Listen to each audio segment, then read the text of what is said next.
Hi everybody, my name's Paul Thompson. I'm the Director of Education for Makeup Designery, and I am broadcasting right now from Los Angeles, California, where it's early in the morning. It's not early, it's like 10 o'clock in the morning here for us. We're here at MUD's corporate headquarters and the place where we kind of make makeup and assemble everything for you guys. We also have our prosthetic lab here, and I thought we would show you that, as well as talk about the upcoming special makeup effects course in Milan, Italy. And I blink, yeah, it's starting on May 15th and it's going through till May 26th. Right to my left here is the Santa Clarita Studios. So they shoot all kinds of TV shows. The Disney Ranch is right over here. We're just north of Los Angeles a little bit. But we thought we'd give you just a little taste of what, where we are at at our corporate headquarters. So if you just take a look down that way, you'll see the whole building, and we're going to walk right over into the effects lab and see what that looks like. And Carlo Mazzarella says, "Hi Paul, it's great to see you there. We're so excited." Hey Carlo. I'm excited to do this for you guys. Sorry we had a little bit of technical difficulties first thing this morning. The Facebook app kept crashing. Sorry Facebook, I don't mean to bash anybody. Yeah, come on inside. And MUD Studio Milan says, "Hi Paul." And we want to invite anybody that has questions to go ahead and ask those questions, and we will answer those live on Facebook Live. So come inside, so I think the light will adjust. And what you're looking at in here is you're looking at basically what our assembly area is. So this is just one of the areas that this massive building kind of houses. In addition to doing makeup effects, obviously we do beauty makeup. We have all kinds of beauty products and the whole MUD line. The whole MUD line is here, and what they're doing right now in this area is just doing some light assembly. We're going to go further and we're going to go take a look at the effects lab.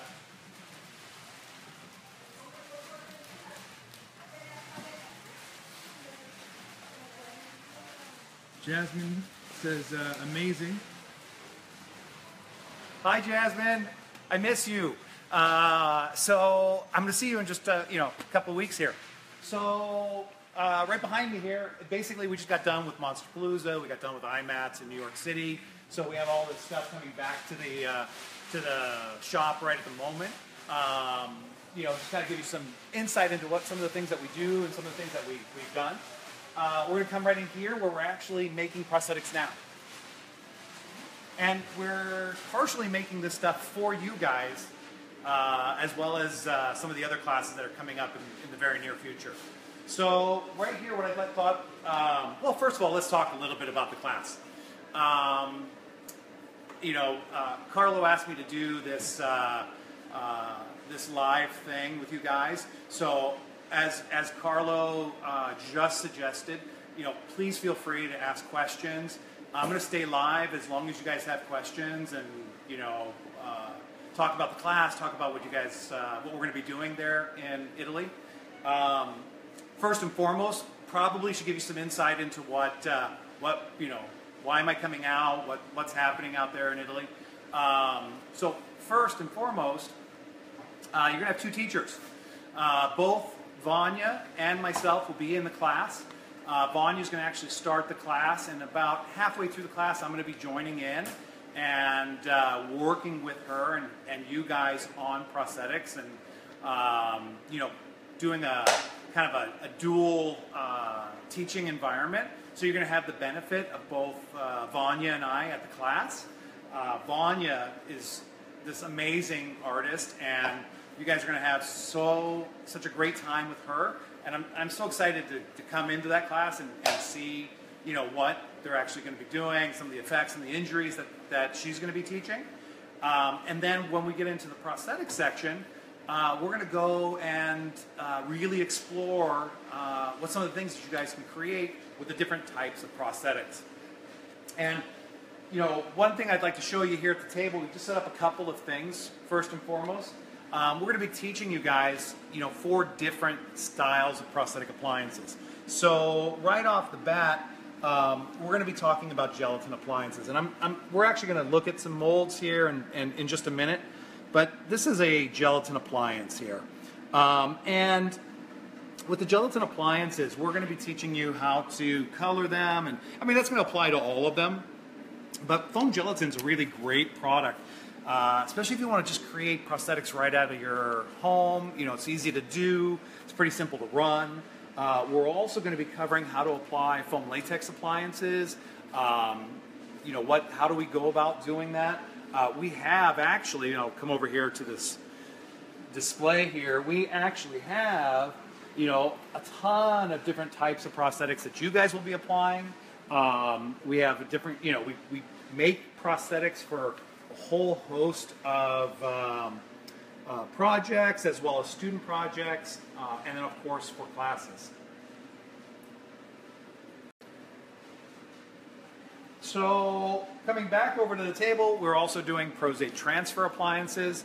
And when we get into class, we're going to talk very heavily about, you know, how did we get to these appliances? You know, what was the history of these types of appliances? What are some of the things that we're doing now with prosthetics and coloring techniques? And, you know, what are the things that are really going to make, you know, take you to that next level in terms of special makeup effects?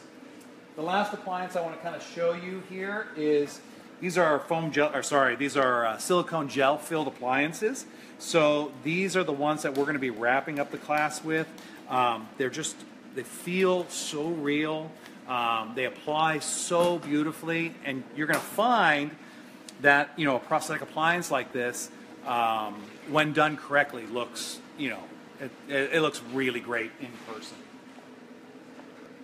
All right, so the MUD Studio in Milan actually sent over a whole bunch of questions for me to answer, so I can start with that. Gil, do we have other questions yet? Not yet, just a lot of comments, a lot of thumbs up, a lot of excited faces. Okay, great. Okay, so so feel free to, you know, throw out a question. If you want to write your question in Italian, Carlo will very quickly translate for you so that we can read it and you know, fill you in as to what the actual what the answer to your question might be. So one of the things that was asked, what are the key points of that we're going to be doing or reaching in the class? What are the kind of the objectives of the class? Well, the class is 10 days, it's 70 hours. The whole concept is to prepare you for the ability to apply special makeup effects and do special makeup effects, you know, at home, in the industry, wherever you might be asked to do those types of effects. We're going to start off with some very, very basic effects, kind of out of the kit type makeup. So we're doing, you know, a lot of injuries, some burn makeups. We're going to be doing cuts and scrapes and just, you know, lacerations across the face and arm and body, and, you know, whatever we can actually work out. Vanya's going to be doing demos on each one of those types of prosthetic appliances. You may hear the drill in the background. Actually, Mitch is over there opening. Are you opening up or closing? Closing a mold on. Go for it, Mitch. Just go quick. Okay. You put me on the spot. So Mitch right now is actually closing up a mold for silicone gel-filled appliances. We sprayed an encapsulator into that mold and then filled it with silicone. So we'll go over and show you in a few minutes what more we got going on there. Additionally, in this class, we're going to be showing you how to apply 4 different types of prosthetic appliances: foam gelatin, foam latex, prosthetic transfer appliances, and then silicone GFA. Those 4 different types of prosthetics are what are used in the industry today, and we're going to be teaching you all of them, how to deal with them, how to color them. They all have unique application techniques, and they all have unique coloring techniques. So we're going to go pretty heavily into what that is. One of the other questions is, what type of characters would you be able to create, you know, once you complete this class? Well, really, sky's the limit. You know, just about anything that you have ever thought of creating, you can create. We're going to be talking about, you know, how do you make some of these things. There's, you know, it's a little more than you know, what the whole scope of the class is, but we're going to be talking about what do you do to actually make, you know, some of these prosthetics. What are some of the tools that you're going to actually need to do that? And then from there, you know, how do we go on and you know, take that to the next step and create the character that you really want to create. Let me give you a little bit about my background. They're asking about, tell us about your, meaning mine, experiences and, you know, what I do here, or maybe what I've done in the industry. So I've been a makeup artist since 1987. So in 1987, I started assisting, and I, for the most part, was assisting doing beauty makeups and some minor special makeup effects. As my career progressed, I ended up starting a effects company. It was called Creature Creations. That effects company used to do commercials and theme park work and you know, a lot of different types of TV movies of the week, some feature film, and of course TV sitcoms and such, even some soap operas at that time. So my career has, you know, over the last, gosh, I won't figure out how long that was, 20 plus years. It's been very, very diverse as to what I was asked to do and the type of work. One of the things that I also did, you know, while I was working and doing films, doing TV shows, was primarily doing demonstrations for, you know, different companies. I did cosmetic company demonstrations. I did a lot of, I worked at a lot of different schools, you know, teaching classes or, you know, doing just some demos for them. And what that led me to do is I just found my calling in teaching. I absolutely love to teach. And, you know, one of the great things about my job is that I get to teach, which I absolutely love and enjoy, and I don't know if you can see how kind of excited I am to come out there and actually teach you guys, is that I was able to mix my passions, you know, the love of makeup and the love of creating characters, because that's really what this is about. It's all about how do you actually create characters. You know, it's not about, you know, oh, I got to do this prosthetic or I got to do that makeup. It's all about, you know, does the character look real and is the character coming alive? So I got to mix those two passions, and over the last, you know, 10 years or so, I've really been focused on, you know, developing curriculum and developing classes that really help you guys to achieve your goals, to achieve your dreams. So I am just beside myself being able to come out here and teach effects course in Italy.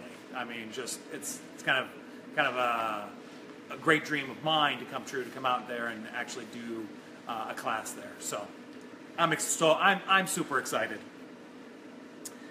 Let's see. Let's talk about the MUD team involvement in the special makeup effects and the movie industry. So, you know, we as a school, we have our you know, two big campuses. Our big campus here is in Los Angeles. So, you know, our teachers, our students, our effects lab are constantly kind of working on stuff. You know, just depending on what's actually happening. Right now we have a couple of graduates working on Fear the Walking Dead, which is just a great experience for them. You know, our shop was just working on, you know, getting stuff ready for Monsterpalooza and IMATS. You know, IMATS, the big makeup artist trade show where, you know, everyone comes to really see, you know, how makeup is done in the industry. And so we played a big part in showing them, you know, the special makeup effects and beauty makeups that are done right now. You know, how things are being done right now. Simona says, hi Paul, nice to see you, good job. Hugs from Milano, love MUD. Great, hi. Simona. Hi Simona. So yeah, you know, I kind of running out of things to talk about. Well, I can show you more stuff in the lab here, so I can do that. Questions, you know, anything that anyone's dying to know? Nothing yet. Nothing yet. We have some life casts in the corner too. We can show. So let's start off in the very corner there with the sculptures and such. So let's talk a little bit about you know, our process. Before that, I'd like to introduce this young lady. Go ahead and say your name for everyone in Italy. Hi, I'm Tori DeSantis, and I'm a MUD grad working in the lab. So we hire our MUD graduates to work in the lab. Basically, it's a 3 to 4 month internship that we, I don't even know, 3 to 4 month internship that they do here at the lab. What are you doing right now? Right now, I'm cleaning up some Prosade transfers that we just took out of the freezer. So cleaning up Prosade transfers. Here are the molds for those transfers, and this is what they look like when they first come out of the molds. So we'll be talking about that. So when you say cleaning up, what do you mean? So we take them out of the mold and we lay them out and we clean up any excess Prosade that might be on the paper still, and then we blot them dry with paper towels so we get the water out, and then we just clean up the edges with a little bit of alcohol and we stick them in the dehydrator until they're done. Can you talk a little bit about the process? So here you have the mold. Okay. And what do you do once you have the mold? So once we just have the mold, we make sure they're clean, we release them, and then we will get the Prosade out, and we will kind of stipple the Prosade in all the crevices and then fill it in flat, stick the water slide paper on top, and then we smooth it out, stick it in the freezer for a little bit, and then take them out. And So actually the freezer makes the Prosade go bad. So that's how you actually get the transfer, get the appliance out of it, because the Prosade, and we color the Prosade too, so yeah, we're using flocking and stuff to, so it gives it a little bit more of a natural flesh tone. And you're seeing the Prosade right now, they're very pinky because of the flocking and the white color of the Prosade. Once the Prosade once all the water completely leaves the Prosade, it goes clear. Yep. So then you're just left with the coloring and stuff. So you guys are going to be applying these. So that'll be exciting. Thank you so much, Tori. So we're going to head back this way a little bit. Carlos says, please show us all the real secrets. Ha ha ha. Well, really, Gil's the smart one, Carlo. That's the real secret. I'm just the guy up here. He's really the smart guy. So we have a positive mold. This is actually made from syntactic dough. One of the things that we do in effects is we are going to life cast the actor, so you get an impression of their face. So it's a negative mold of their face, usually in silicone or an alginate. In that mold, we typically will make a stone positive that we correct and then mold that in silicone so that we can get a really pretty positive of the actor in a quality material like this, which is a syntactic dough. This mold for us will last a long time. I think we run these things something in the neighborhood of 2,000 to 3,000 times. Some crazy number. So we spend money on really getting good quality sculptures. We use sculptors from all over the industry. We make sure that we make good quality molds, and then we make sure that we take good care of them, and I'll show you some of that here in a moment. So that's what a positive looks like. On this positive, once we've done the life cast, we've made the positive, we then sculpt something onto that.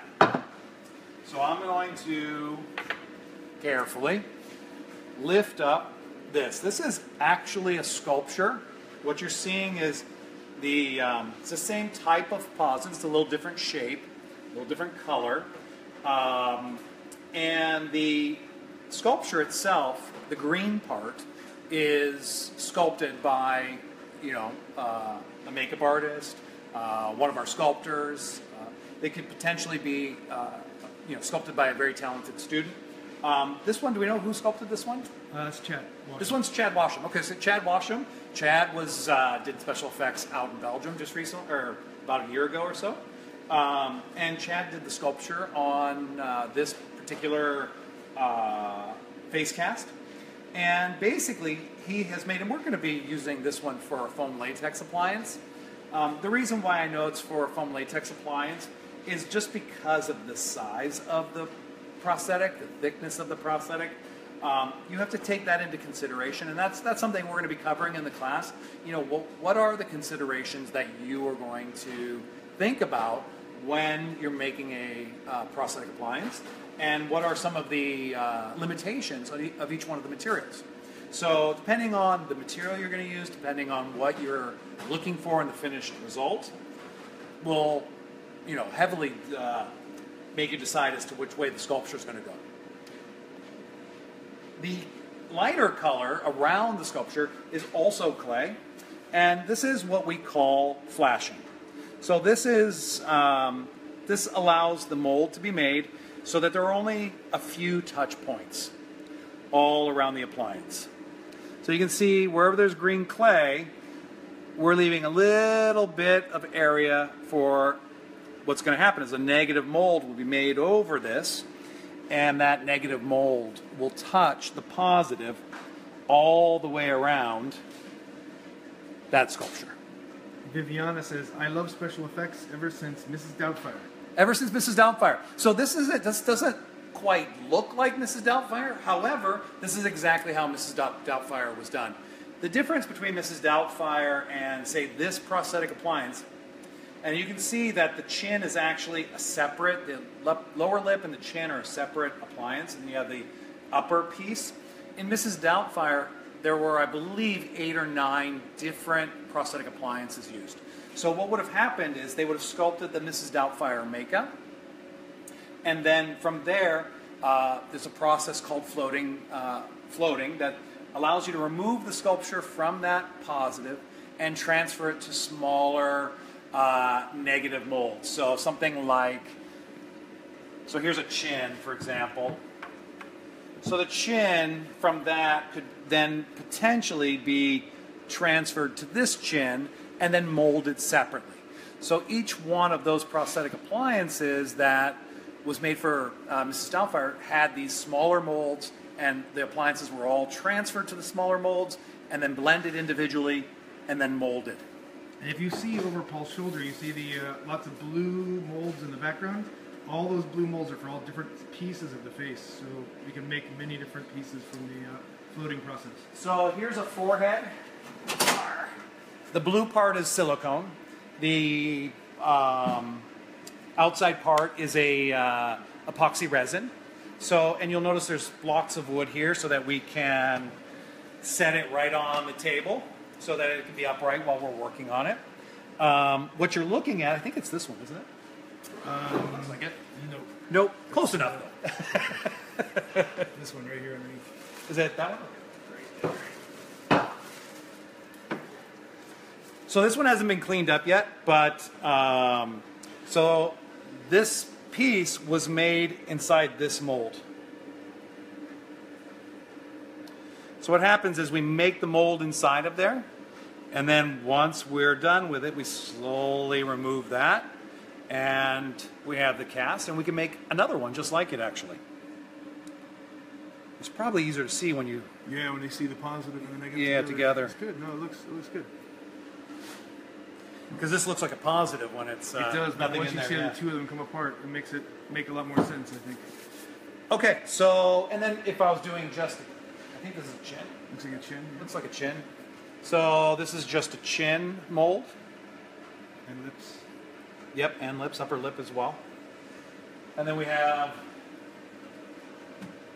the side of the face mold here. This one's heavier. So this is the nose here, the lips, and the eyes. The eye, the one eye is right there. So this good. This allows you to do the side of the face a little bit.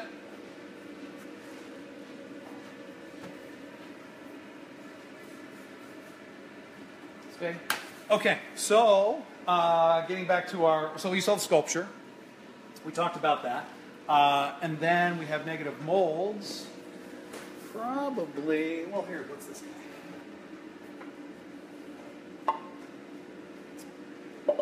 So. Right over there. Let's take a look at these guys over here. So let's take a little tour of the shop here. Here's the oven that we make all the foam latex prosthetics in. Basically, you guys aren't baking anything right now, are you? Tori? There's stuff you need to pour? You can open it. So we're going to open up the oven. So There's barely any molds in there at all. Barely any molds in there. So they're actually cooling right now. Lots of likes, lots of loves. Thank you. So yeah, the molds. I wonder. Let's pull one. I think they're cool. I think I can pull one. Yeah. This one's snarling. I don't know what that means, but we will actually pull that guy apart. So I'm going to remove the mold strap. This is a foam latex prosthetic appliance. So this is the negative mold. This is the positive. You can see the foam latex comes right off of it very easily. And I'm just going to give it a little bit of pressure just so that I can slowly remove it. Tori was very nice to hand me a screwdriver. I don't think I actually need it for this one. But if it was a little bit tighter, you could use a screwdriver. And I'm just going to very gently pry this apart, just to make sure I'm not tearing the prosthetic. And so I have a small bit of flashing in there. So I'm just going to grab that, pull that out, there we go, perfect. So there is our nose. This was the nose that we made. There's a small extrusion hole in the very tip so that we can avoid air bubbles. So when we push this mold into it, all the foam that's trapped in there can be, the excess can come out this little hole. Before we run it again, we clean that out. And this is the back of the prosthetic appliance. So you see these little drips, and nothing really sticks to the mold. It's got a mold release inside of there. And I'm just going to clean away that. So this part right here is the flashing. So I'm just going to go around and make sure that the flashing is released all the way around. You don't want to accidentally tear the foam. And you'll notice this is what we call the cutting edge. See how nice that cutting edge is? Where we're, let's point with that, there you go. Right there, see where the cutting edge is? You can see a little of the gray. Yeah, that gray material. And actually, it looks like in some places it's truly separated from the rest of the flashing. And you kind of want that so that your edges are as thin as possible. So I'm just going to slowly peel that guy out. And once again, I'm not really sure what the prosthetic is, but it's one that I've seen, I'm sure. And going, yeah, some sort of alien nose or werewolf nose or something. So I'm just going around and gently peeling it from the mold. And we can take the nose and replace it right on the positive. Wow, it's very nice. And you guys are going to get it so that this part is actually torn away and removed. I'm not actually removing all of the flashing, just a portion of it. Sorry about that, that's my phone ringing.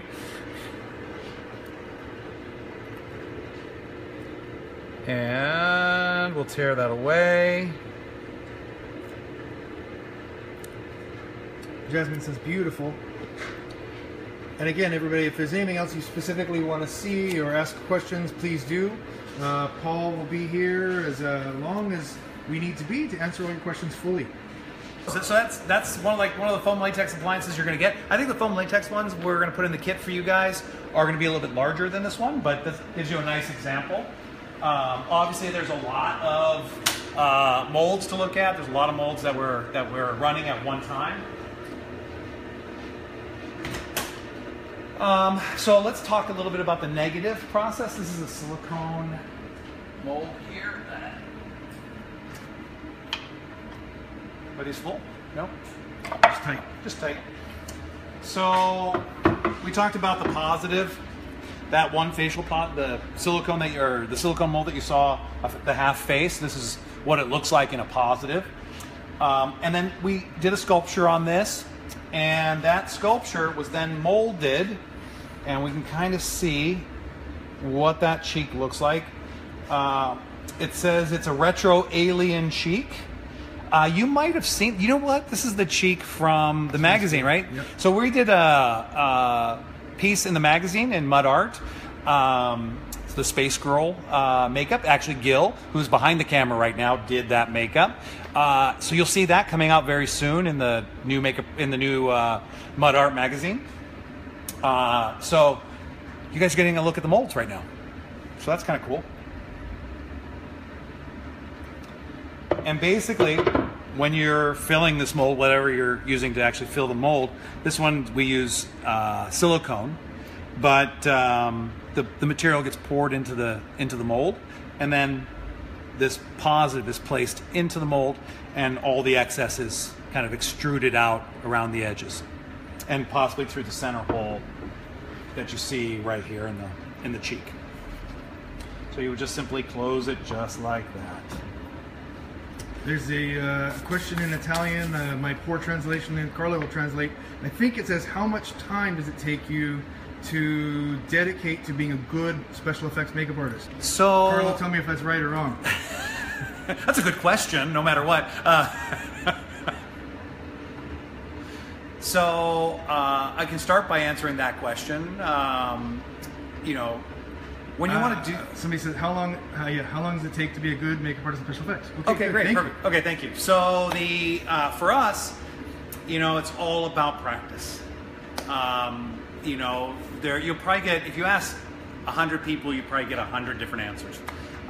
For me, personally, I think it's all about practice. When you're doing makeup in any form, beauty makeup, special makeup effects, it doesn't really matter. You have to practice your skill. You have to practice your craft. If you want to do brilliant special makeup effects, then you need to be applying yourself all the time. You know, is it 100 applications? Is it 500 applications? You know, it's hard to say. Is it 1 year? Is it 2 years? Also equally hard to say, because it all depends on how often you actually practice. If you apply yourself and you're really practicing hard, you can achieve that goal pretty fast. You just have to be eating, drinking, sleeping, makeup all the time. You know, for me, when I first started, I was self-taught, because there weren't really any good schools like this for makeup or makeup effects. And it took me a long time to really get good at doing makeup and makeup effects. It took a lot longer because there was so much trial and error. You know, so something like our class, it's going to jumpstart you. We're going to work with you.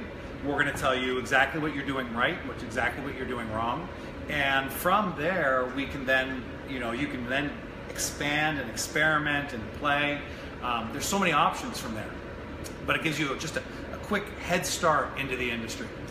And I think also, Paul, is that you speak a little bit about just the ongoing education that makeup artists have to have. There's so much changing these days, and I think it's important always, no matter how practiced you are, to keep Absolutely. learning, right? When I started, you know, the material that we typically used for foam latex was Ultra Cal 30, which is a cement or a stone. You know, that material is good. It's just not typically what's used anymore in the industry. You know, we don't have access. We have access to so much better stuff. So yeah, the process of continually learning becomes super important. Great. Good questions. Any more, please send them through.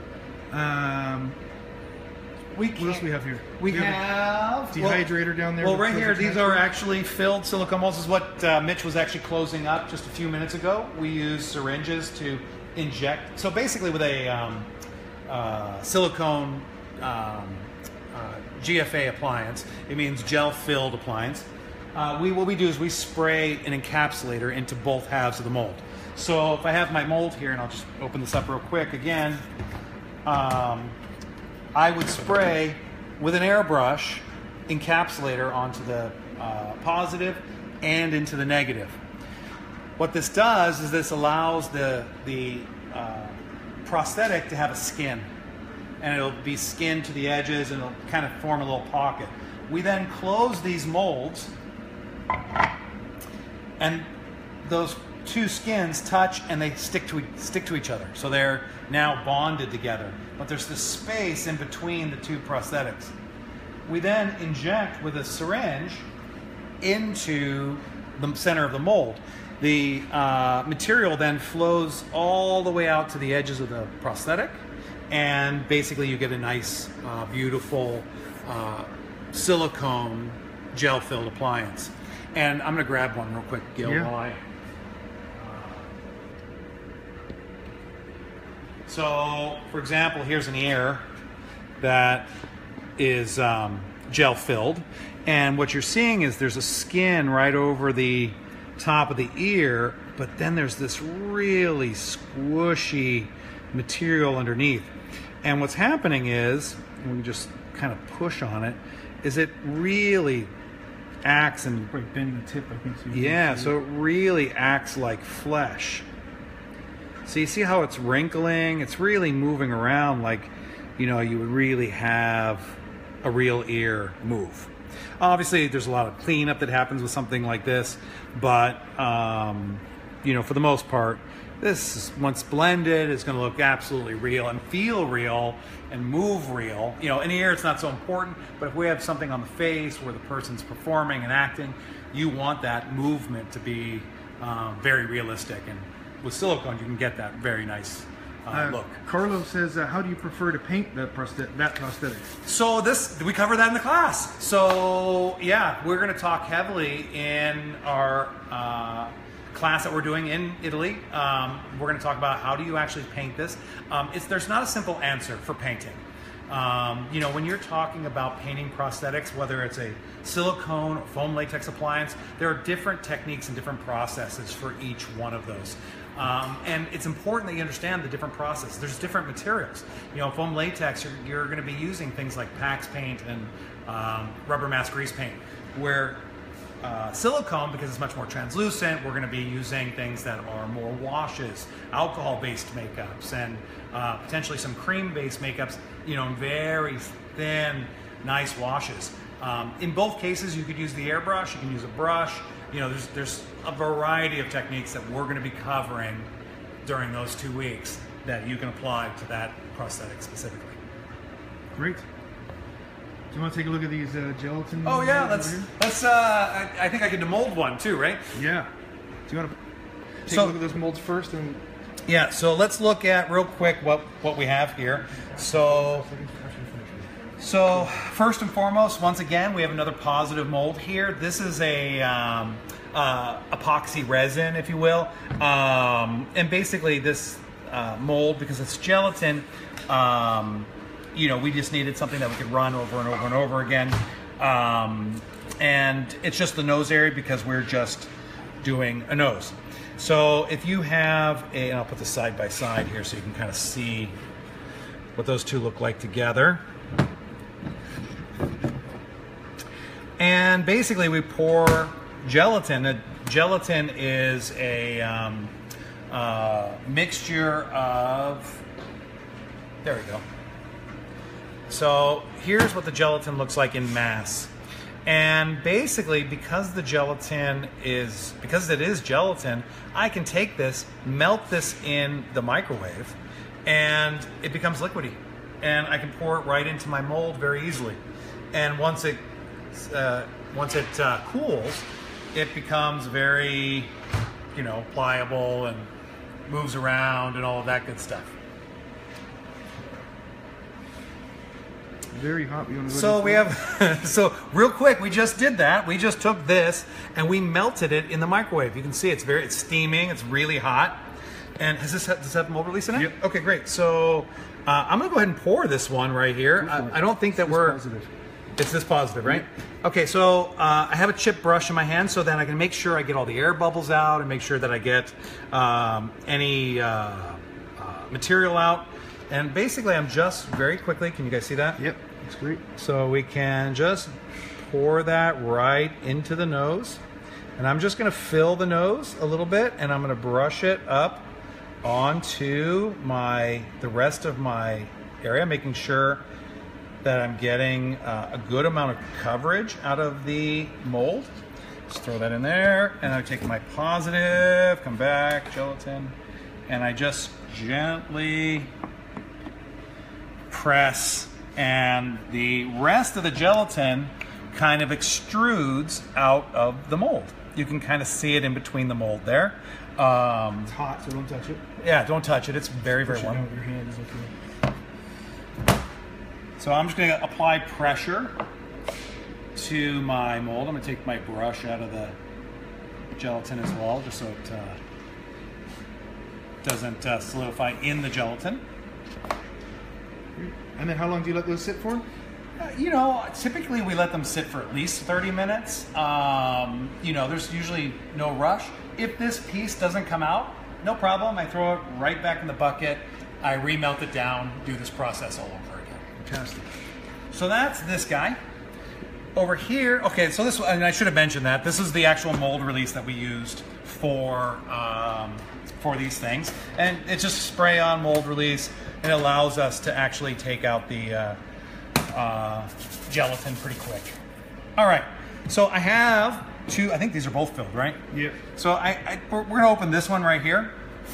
This one is a nose as well, I think. It looks like a nose. Yeah. And basically, I'm going to do the exact same thing I did with the foam latex appliance. I'm going to very gently pry the two molds apart. I'm going to pry from the top part of the mold so that because it's got a nose inside of there, I want the nose to kind of rotate out of the mold a little bit rather than not. So I'm just going to take my screwdriver and I'm just lightly going to apply pressure. I may need two, so I get a nice even pressure. And it just popped on me, so I'm going to very carefully, I'll try to do this so you guys can see it. You can see the mold separating. Gently letting the gelatin peel away from either the positive or the negative, whichever one it decides to stick to. And you can kind of see in there, see it's sticking to both right at the moment. And so I'm going to let it come off on the positive actually. Because it looks like, sorry, I'm going to turn around so you guys can kind of see. And my hands are a little full, so Gil's hand's going to reach in there and just peel back. Normally one of these would be on the counter, so you could use both hands. And let me just reposition that. And you can see very quickly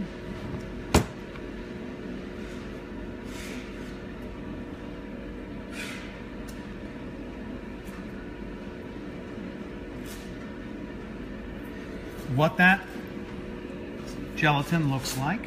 It's basically an eye bag, a bridge of the nose, and a very tip of the nose. The tip of the nose is actually stuck on there pretty good. So you have to kind of judge it when you're removing these things as to which one is where it's going to go. Is it going to go on the positive? Is it going to go on the negative?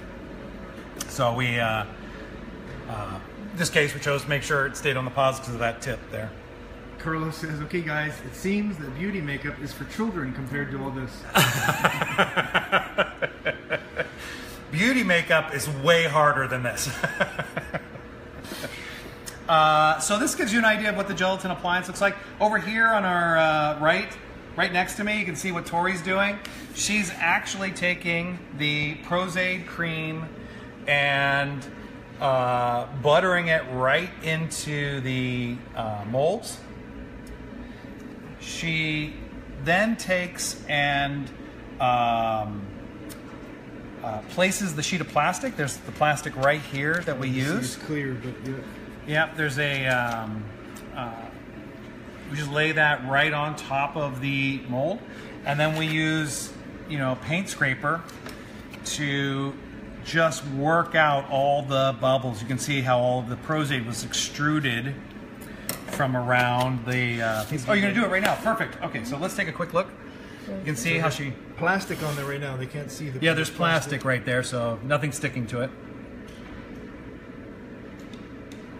And you can see how the prosate is extruding or being screed right off the top of the silicone mold. So you can see just where she started, she pressing the plastic straight in and then worked it right to the edge. And just going to do the opposite side real quick.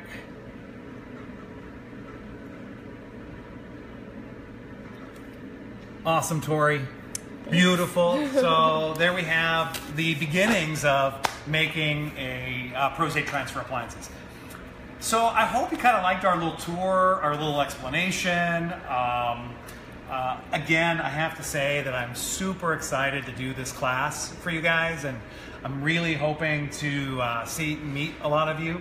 I should be there about midway through the course, and Vanya is going to be teaching with me. Also, you know, brilliant, amazing. Our lead instructor in Europe. She does all of the teacher trainings in Europe for us. So you have at least one great teacher in Vanya, and then you get stuck with me for the rest of it. Lots of likes, lots of thumbs up, lots of loves. Any more comments? If we don't have any more, then I guess we will wrap up. And Paul, will see you soon. They say they can't wait to see you. I'm super excited to get there. You know, it's been, gosh, it's been a few months since I've been to Italy, and well, maybe like 9 months or something. But I'm so excited to come out and see you guys. I'm actually so excited to be teaching a class. It's pretty rare that I get into a classroom these days. You know, so much going on with the company, so much going on with our schools. You know, I'm constantly at a different school, not typically teaching, you know, talking to them about, you know, programs and classes and how things are running. So I'm so excited to actually be at the school, teaching class, working with students, and helping you guys to really, you know, achieve your dream of doing special makeup effects. So, and if you guys think of any questions while we are wrapped, add them to this comment stream, and MUD Studio Milan will email the questions to Paul, and he'll make sure that we respond. All right, thank you. Guys, thank you so much for tuning in, all of you guys that did. Thank you, Carlo, for setting this all up. Really great. I think this was a great, hopefully a good experience for everybody. It's a great experience for me. I always have fun doing this kind of thing.